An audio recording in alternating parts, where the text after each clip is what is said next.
Southampton Institute, through the Southampton Institute of Art and Humanities. This is our very first conversation in the series. The title of the series is called Public Life and is intended to do just that. It's meant to bring academic research into a larger public sphere and for people from a range of backgrounds to be able to engage with a wide range of intellectual and academic events. So it's my great pleasure today to have our very first event with Eyal Weizman. And Eyal's an old friend, and so it's great to see him again. I'm going to introduce Eyal largely in terms of his work. He is an architect, an occasional artist, a theorist, and a researcher who operates in the true spirit of a multifaceted public intellectual. As someone whose work has been nominated for the Turner Prize and has also been offered as evidence in the International Criminal Court, Eyal can safely be said to occupy a unique perch, not only within the university, but far beyond it. He established in 2010 the Forensic Architecture Project, which I've had the good fortune to work with as well. It is a collective endeavor. It is a community and a commons of researchers that continues from 2010 into the present and will continue into the future. This work is documented in many books and exhibitions, and they are far too numerous to fully list. Some, though, are Forenses, published by Sternberg Press in 2014, and it was accompanied by, the launch of the book was accompanied by a large exhibition at the House of World Culture, the Hakava in Berlin. Forensic Architecture, Violence at the Threshold of Detectability, which emerged from MIT Zone Books in 2017. And just recently, a book co-authored with Matthew Fuller entitled Investigative Aesthetics, Conflicts and Commons in the Politics of Truth. This is a book that is written for a general audience, and I would encourage all who find Eyal's work engaging and of use to give it a read. All right, so welcome, Eyal. Hi, Ryan. It's such a nice opportunity to catch up with you in front of a public audience. It's good to catch up with you too. Our paths crossed in Copenhagen, but sort of at a distance. Anyway, for those who are not familiar with the Forensic Architecture Project, and I would imagine that includes a fair number of people who've come along who might know your work from in other ways, I thought it might be useful for you to kind of offer a brief introduction to the project, how it emerged, what are some of the issues that you're pursuing, where it might be going. Yeah, so forensic architecture is started really, I think that I was practicing forensic architecture without naming it or knowing what it is from really the beginning of my academic career and career as an activist. My early work, do you hear me well, everybody? Yes, I can hear you. Anybody else? Yep. It's all good. So my early work was really dealing with the architecture of Israeli settler colonialism in Palestine. It was really looking at the, sort of architects who were designing settlements and different systems of infrastructure in the West Bank. And it was a kind of a particular architectural view onto architectural crime, right? The crime of dispossession, of control, surveillance, that was enacted by the way that very mundane elements of architecture and planning were organized across the landscape, how settlements were built on hilltop to supervise the roads and to oversee Palestinians, and how later the wall was dividing up Palestine in a certain way. something, earlier in the book, I've realized that it's not only that architecture is the sort of the crime, and crimes committed on the architectural drawing board, so to say, was architects, designing systems that ended up in dispossession and human rights violation, but that what we're looking at is a certain architectural way of understanding politics. So there's an inversion here. Yeah. Anyone, I think, you don't need to be an architect to see and to analyze the way in which architecture is weaponized, the way in which it embodies power and produces violation of human rights. But I was asking myself, what is a particular architectural optics on the situation? And actually, I think the first move of forensic architecture was, I said, as an architect, how do we actually understand? How do architects try to understand a system, a building, a type of construction? Well, we as architects draw cross-section of it. And what I've done is I've drawn a cross-section of the settler colonial project in Palestine, from the sea, Mediterranean Sea, to the mountain, through the valleys, and started describing the politics as a kind of a cross-section. It's the work ended as something that I call the Politics of Verticality, where I described the stratification of systems of control. It started in a deep water aquifer, moved to archaeology, then to the valleys, then to the mountain, and then to the airspace and outer space, and said we need to understand the politics of settler colonialism as if it was a building, a complex building, and therefore cross-section was working to do that. And then sort of the volumetrics of it, right? Yeah, we as architects have a different way of trying to unpack a complex problem. No, we think about it volumetrically, we think about it systemically. We sometimes look at it mechanically, sometimes too mechanically at system. But I was inspired to offer, a unique perspective in an area that, the political critique of colonialism came from historians and political scientists, et cetera, et cetera. So what's particular an architectural view of the situation would add? Then, I started to draw maps and also the volumetric structures to understand and unpack it. And it all seemed very abstract until all of a sudden one of my drawings was invited to be presented as evidence in the International Court of Justice in The Hague.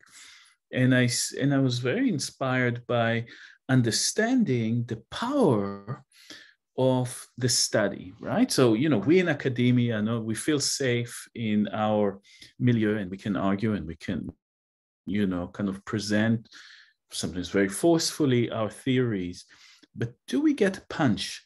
And I was thinking, I want to put my studies, like in a very agonistic field, that of the court. I want to submit my studies to cross-interrogation. Anyone that has submitted themselves to a legal cross-interrogation know how violent that could be. I mean, the question, who you are, what you know, every move, etc. It's the most harshest form of peer review possible. And then I thought, and then when that succeeded, and we won the case in the ICA, not that the wall was dismantled or anything like that, but it was a very important legal victory for Palestine in the ICJ. I thought, we need to systematize that form of practice. And a lot of the earlier work was really about build facts and kind of looking at urban warfare and looking at both construction and destruction as forms of control. But then something else happened, and that's something else we didn't notice at the beginning. Like when the world changes, you're kind of in your old habit, but something else, there's a kind of a wave coming from another direction, and that was combination of two things. One, satellite images became our way of looking at geography, no longer cartography. Cartography was replaced with photography. Satellite image is a map, but it's also a photograph. You need to understand it in terms of photograph, in terms of pixel, in terms of light and shadow, in terms of exposure, in terms of the time of the day in which it is taken, etc., etc. You need to have photographic intelligence to understand it. And then soon after, Google Earth, let's say 2005, 2006, started social media later on, and the internet was flooded with evidence. Videos of, produced by people on their own terms, with their own commentary, from their own perspective. And sometimes those videos were showing things very clearly. You could see a perpetrator and a victim in the frame. But very often, incidents are not captured in such a clear way. They're captured by dozens or hundreds of photographs from different directions, simultaneous or not, and they need composition. Then we realized architecture and forensic architecture could do something else, could actually provide the medium, an arena, the cement, the relation between those different videos. You build an architectural model and you locate all those perspectives, and then you navigate between them. And then that was like a moment of, so it's like several moment stages of, that we kind of fell upon our technique. And when we did, we realized we had a very powerful thing. We had a very powerful tool. We had a very powerful optics that other people didn't have. And now they have. But at very start, very early on, we had an ability to understand things, to understand events through videos and photographs that allowed us a very, very very fast entry point into the arenas we wanted to intervene in. The very first project we've done in that system was presented in the General Assembly in New York. Later on, that technique is now shared widely, both right. New York Times, Washington Post, other places, we've enabled that proliferation of our technique, of its use. And now we're dealing with other, kind of trying to cook up the next step. But that's, in short, the story. Yeah, it's a great overview of not only how you've landed on this technique and the systems that you bring to bear on it, but it also includes the notion of that dynamic of the built and unbuilt environments and how they operate with one another, and how power is articulated in those spaces, and how power is often hidden and eluded, which is an important part of your project. Because the series for SIAH is entitled Public Life, and the forensic architecture project is clearly directed to both the formation of publics and lives. It's also directed to deaths. I thought we might want to think about some ways of considering the public, especially some pertaining specifically to the forensic architecture project, and some with a more general reach. One way of thinking through publics is how the project shifts between different rhetorical modes and registers for different audiences, for different publics, in relation to art, the judicial system, academia, international human rights, mainstream media, politics, etc. Yet another way is how the project examines the multiple forces that are operative in the constitution of publics, from the discursive, the technological, the institutional, the legal, the economic, and of course the historical, because much of this has to do with decolonization projects. And yet a third way might be a way of framing a public is by asking, where does public agency reside? And I see this as really central to your endeavor, and how it can be enacted. questions that perhaps provide the rationale for your project as a whole. So there's quite a range of things for us to consider here, but I hope you could speak to some of that. I think I'd start with what anti-epistemologists or dark epistemologists are trying to do. And when I speak about dark epistemologists, are people that attack usually now state agencies, yeah. that both attack, colonize people and things, and also all evidence that those things have taken place. And I think that this is something that is very much in the history of colonialism, that is at the same time, that kind of plunder and epistemological destruction of what has taken place. So now we are kind of, it landed on our shores in the form of post-truth. So we kind of can name it supposedly as a new thing. But I think colonized people were aware of that for centuries. So the way it works is not only in denying this and that truth statement about things that happened, but breaking apart the social production of truth, right? So breaking up, to actually make a truth statement today, whether it is in the field of politics, human rights, science, etc., you have an intricate collaborative networks that their relation is actually sustaining a certain fact that we want to kind of regard and perhaps organize politics around.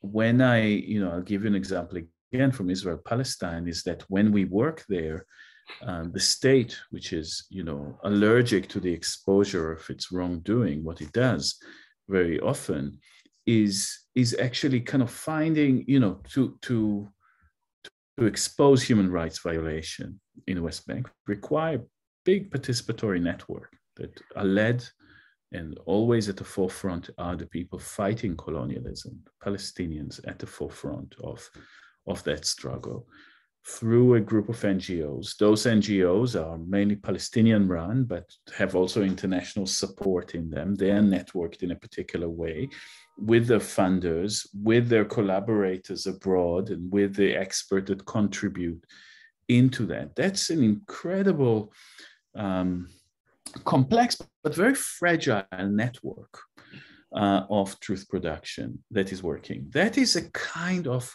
a commons, right? In a sense that it is arranged around a kind of a common resource that is the fact of what is happening here and how to establish it and how to protect it. And it is vulnerable because the way anti-epistemologists, in this case, the Israeli government and its, kind of affiliate, they try to attack different nodes within the network to make it collapse. Like they would say, that particular node within this really complex kind of organized node is associated with somebody who's associated with a terror organization. What's terror is also politically defined. Therefore, that's a contaminating factor. Therefore, everything that you've said is crap. Yeah. No? So in a sense, we need to understand that the notion of a public is not a homogeneous notion of, sort of bodies in a public space. It's an intricate network of relations of solidarity. What we call, open verification, the kind of the truth practices that we are engaged with are really claiming that in order to undertake truth practices today, you need to build communities of practice. Those communities of practice are public. So working on a case is always doing two things. It's always exposing what has happened, and it is an act of construction of that social relation that sustains and produces that fact. And it starts from the funders to the multiple participants, to the curator that would show it, or the journalist that would report upon it, obviously with the leadership of the people at the forefront, etc. This is not a homogeneous kind of unified public. It's public in which each node within the system has a particular skill, and all those skills are seen as equally important. The situated knowledge, the embodied experience of people at the forefront, and the scientists doing fluid dynamics are adding different forms of intelligence into that complex mesh. But that's the public in our work. Yeah, I mean, that's one of the reasons why I kind of use the awkward term publics, because one of the things that you're talking about is building these networks that are fragile, that are fluid, that also are often under attack, and under attack with sort of strategic metonymic strikes. If this attribute or this part doesn't work, then the whole begins to crumble. I mean, according to the actors in which you're wanting to engage and expose in a particular way. In this way, then, what is the role that you see with regard to the very deep technological dives that you do? It includes not only the hermeneutics of the photograph, but the piecing together of multiple streams of documentation of the same event, and using the tools and the technologies of the state to counter the state narrative when they are in the wrong. Yeah, so, whether we use the tools and techniques of the state, this is really a question. Obviously, the history of forensics is the combination of science and policing. Yes. It's a techniques of control, of population control, of archives, of delinquents, and the definition of a norm, etc. We think that counter-forensics is coming from a completely, it's dealing with a very different reality. We don't have the archive, we don't have access to the cordon, we don't have access to the lab, nor sometimes to the court. We need to find alternative means of production here. Whether that technology, yes, there are technologies like the internet, like satellite images, whose history is the Cold War, and some of those, or there's other technologies that are being abused or fenced up, by corporate or state power. And I think that in relation to technology, there's always a double game that one has to play. And firstly, we need to understand that, technology, from language through writing to AI, has been developed for a particular task and has always been used to do different things with. It cannot be fenced, even if the bad guys want to fence it up. The same language language that has been used to, kind of like whatever, calculate slavery in a Neolithic, kind of like society has, evolved to write the greatest works of art that we know. But we need to keep a Janus face in relation to technology. On the one hand, we need to use technology to expose state violation. On the other hand, we need to be able to introspect, or to use those investigation to introspect the very technology we're using. Right. If you're using satellite images to identify drone strikes or bombing in Gaza or wherever, you need to ground truthing it, having found a fact, allow you to see the way it's mediated, and allow you to turn the gaze from the fact back into the technology and ask, why is the satellite image pixelated the way it is? What does it show? What it doesn't show? Why the camera is here at this point in time rather than in another? What's the politics of that camera in space that is orbiting the globe? What is the politics of AI? I mean, in a sense, you can use it perhaps, but I think your duty is to interrogate the very means with which you're operating. And this is where we're not abandoning our, kind of upbringing and in critical technology studies, etc. No, we wanted to, but it's not enough only to do that. No. Otherwise, we'll just be chasing always those people that develop military technologies, etc., and we'll always find ourselves in a position of complaining against it, rather than kind of say, hey, we can do something much more important with that while interrogating that. And I think that's a position we are much more comfortable in, although it's not something we can always substantiate and do. We try to. Yeah, I mean, I was thinking about how you take a particular case and reconstruct it in a way that tells a counter narrative that opposes the main narrative that's being generated by the state to hide malfeasance or even murder in some cases. And so not only does it include an interrogation of the technologies themselves, which is undeniable and absolutely ineluctable. We have to be doing that constantly, because every technology arrives, as you say, with a history, with the politics, and its operation continues the same way, but it always leaks. It cannot be contained. Containment is the great, dream of technology, and technology always undermines it, as we know from notions such as technicity. It always generates more and not enough.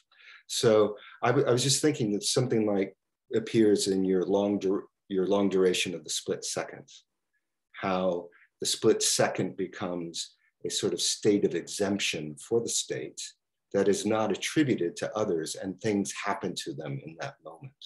So maybe we need to move to the Q&A pretty soon, because we need to wrap up soon. But maybe you could speak just a little bit to that, and then we'll move into the Q&A, if that's all right. Yeah, so the split second is really kind of dealing with the split second is really the epitome of the problem of counterforensics, which is investigating the investigators. Split second is the most common excuse that police forces, that militaries have for killing innocents. They say, oh, it was a split second, decision. We don't have time in state of emergency situation to think. But it's actually used precisely as a state of exception, in a sense that killing in a split second is not a murder, right? So, if you think about the interpretation of the state of exception in Agamben and Schmidt, and, that kind of lineage of thinking, there is a zone, there is an area in which killing, in the concentration camp, the death camp of the Holocaust, in which killing is not a murder, it's exceptional circumstances. The split second is in time, what this is in space. It's a zone. If you enter it, you're dead. If you heard it, somebody's died. Yeah. If you heard the term split second, the minute you hear it from the police, it means somebody's dead. So police wants to reduce time, isolate the incident in time and space into its molecular level. And our task is to take the molecular level of time and pull threads from it and open it up and connect it to the world of which they are part. And really say, the crime scene is always bigger than, that street corner. The crime scene, when you speak about state crime, is happening in, meeting rooms and in parliament and government offices, etc. It's always bigger, more distributed, and longer. And, to see that, every split second contains within it, refract within it, the long duration of racialization and domination, colonialism, etc., depending on what situation you're looking at. Yeah, also that the exemption that's operative there, and that state of exception in which killing is not murder, is unidirectional. If the split second occurs from another side and the person feels he or she needs to act in a particular way to protect oneself, to protect one's family, then the split second doesn't apply. Yeah, absolutely. Yeah, it's a kind of a privilege of the state. It is, and that's that way in which the space gets turned into the spatial control gets turned into a temporal control, because the narratives that surround it and justify the action within it, as you were talking about, happen long before that split second occurs and resonate long after that split second occurs. Okay. All right, that's great. All right, that gives us about 10 to 15 minutes for Q&A.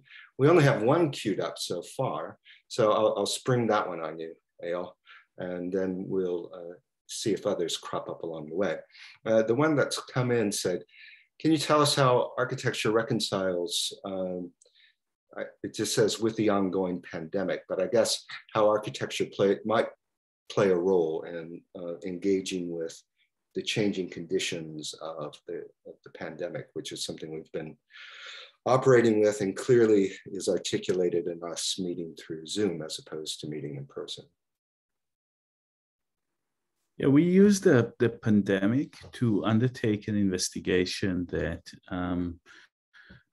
we felt extremely getting vulnerable to the form of violence that it exemplified. We joined Amnesty and the Citizen Lab in investigating the NSO group, which was at the beginning of the pandemic trying to sell COVID tracing software, and gradually exposed to as one of the biggest sort of hacking cyber mercenaries in the history of the world, selling their software Pegasus to repressive and supposedly democratic regime who used it in a repressive way against activists and journalists worldwide.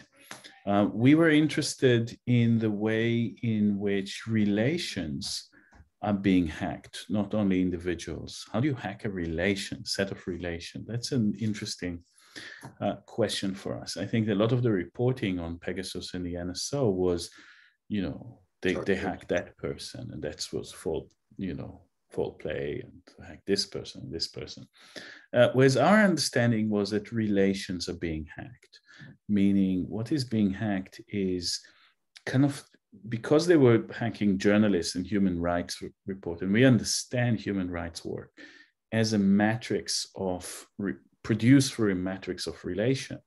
They were hacking those nodes within it in order to get the network to dismantle it. No? So we were wanting to look at the relation between an individual and a collective kind of,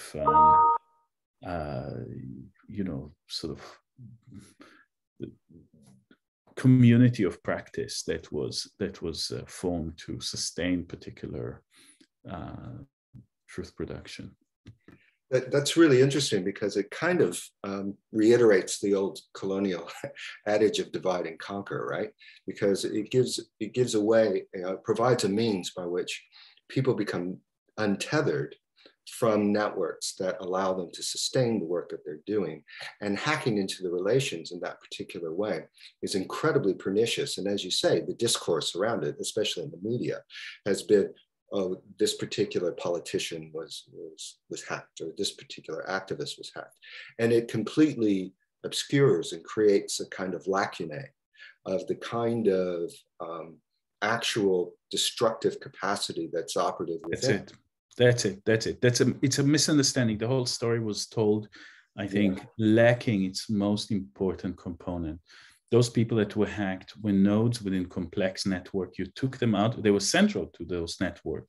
Yes. The minute that you took them out of people, the minute even that people realized they're being hacked, they started behaving very differently. They started being very careful in a way that could have sabotaged. Well, some of them were very brave and continued the work despite and regardless, and found ways around it. But the success is, and the act is, of a repressive state is to cut the matrix of those forms of production, rather than to know what you yourself are thinking. It's not about a relation between an individual and the state. It's a relation between civil society networked in a complex and a repressive state.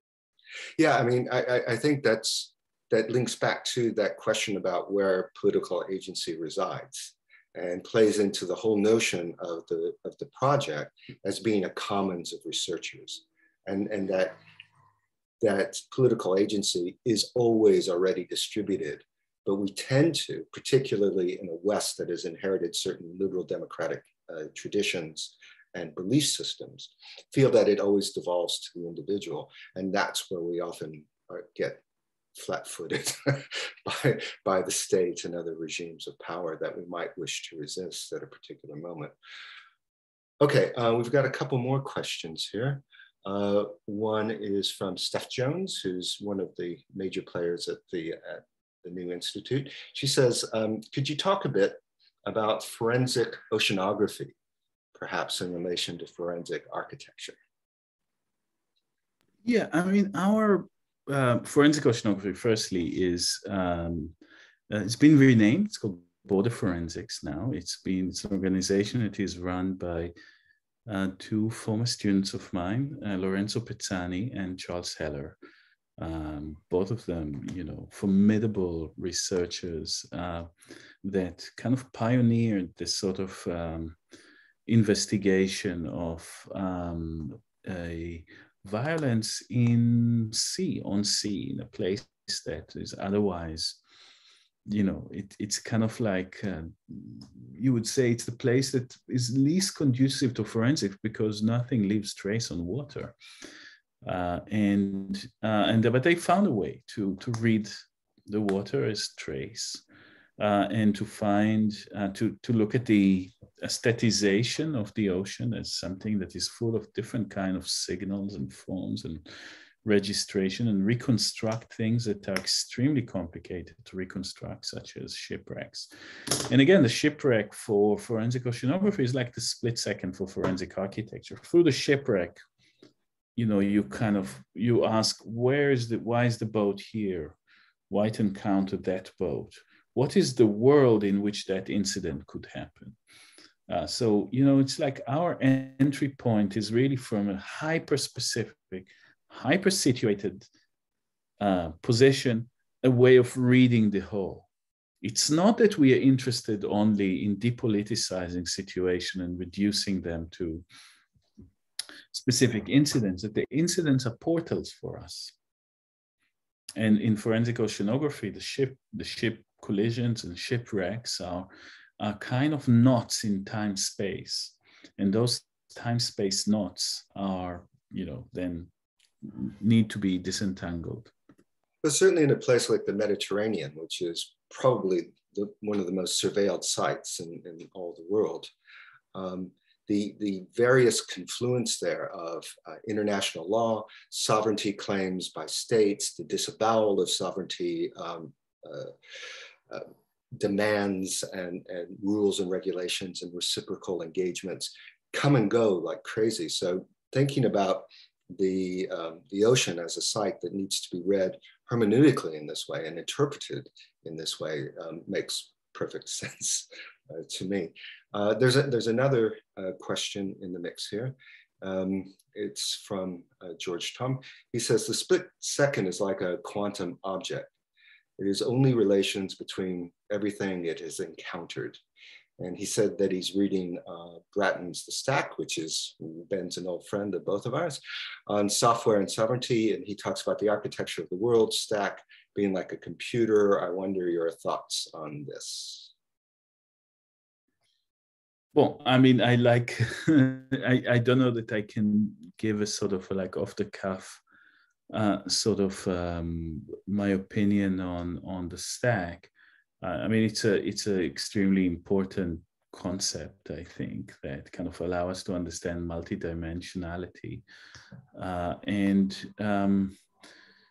I think that in as much as it is a kind of, one of the models to see it is a certain stratification, you draw kind of an architecture, planetary scale architecture of a particular system, overlapping system, like in the stack. my point is in forensic architecture that you can start reading it at the moment it fails, at a short circuit, at an accident in the terms of Aurelio, or an incident in our terms. The minute you have that point of singularity, you know, the systems start revealing itself and you can start seeing its multiple layers.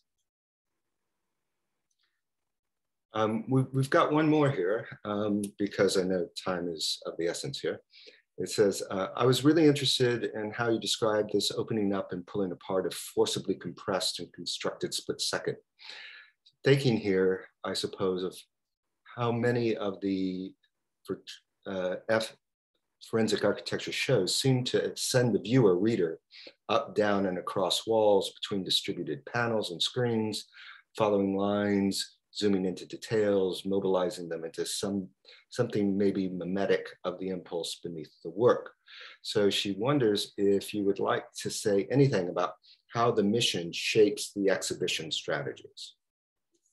Oh, that's such a great question. And I think that we are kind of learning, you know, of course, there are some artists in forensic architecture. I'm an architect, you know, I've done a few exhibitions. I think it's, you know, how to exhibit that work has enormous potential and a lot of dangers. And we're kind of learning as we go. Potential is that every forum that we take the work through, whether it is courts, media, human rights, or, you know, art and cultural exhibition, let's say, screening, the same work can resonate in a different way, in different frequency. You can ask different questions. You can develop a different kind of discussion around it. And for us, exhibitions are a very good medium to kind of interrogate ourselves, to ask ourselves important questions about the technologies and methods that we're using, about the relation to politics, to audience, to art, to representation, to aesthetic practices, etc.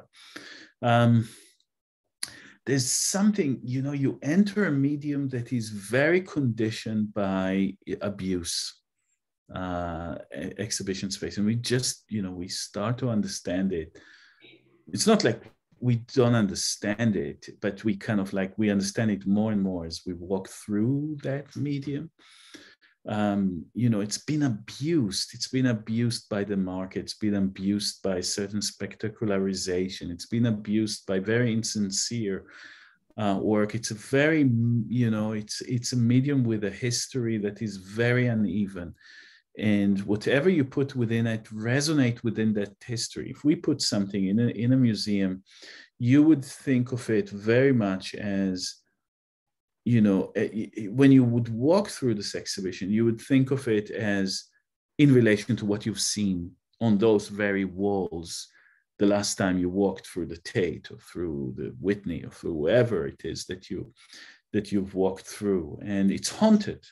Every wall, every museum wall is haunted by all the exhibitions that were on it. And sometimes that creates chaotic force that is very difficult to navigate. So, you know, and how to navigate that is an issue. Yeah, we're thinking both about the experience. We're thinking about how an exhibition allows us to share our ideas in a different way, how to bypass this sort of dangers of aestheticization and spectacularization that are features of this medium. Sometimes it succeeds. There's some exhibition I'm really proud of. Sometimes we just crash nose down, having read the place and its history wrongly. But I still don't want to abandon that struggle. Because the struggle is not only for how to better, you know, get other audiences to the issues that are important for us, and for us to develop a sort of a critical practice through exhibition. It is for the heart of what our art and cultural spaces are.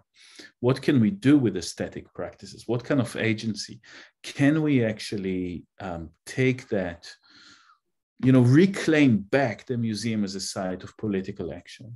You know, the one time I thought it got closest to it is in the SIAH exhibition that was curated by Tottenham Rights War in Babylon. That was amazing. That was just stunning. Stafford Scott, Kamara Scott, Rihanna Parker, and others were putting an exhibition about the history of Black resistance to repressive policing in the UK. Our work was, one of the exhibits in there. Around it, the Mark Duggan work, around it was the long history of that struggle. And the place just kind of resonated with political energy. It wasn't easy. It was a struggle with the institution, with the audience, with many things. But I think finally that was a way I'd like to continue doing work.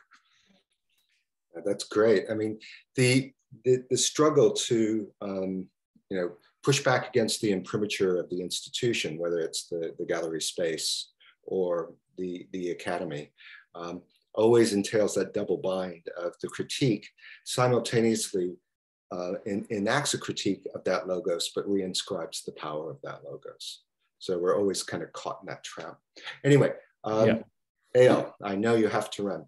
So, I have some forensics to do, which I'm going to go back to immediately. And it was just lovely to speak to you. Great. And in person soon, inshallah. Okay. Yeah, inshallah. Take good care of yourself, Eyal. Thank you so much. Thank you, everybody, for coming along. Thank you. Bye.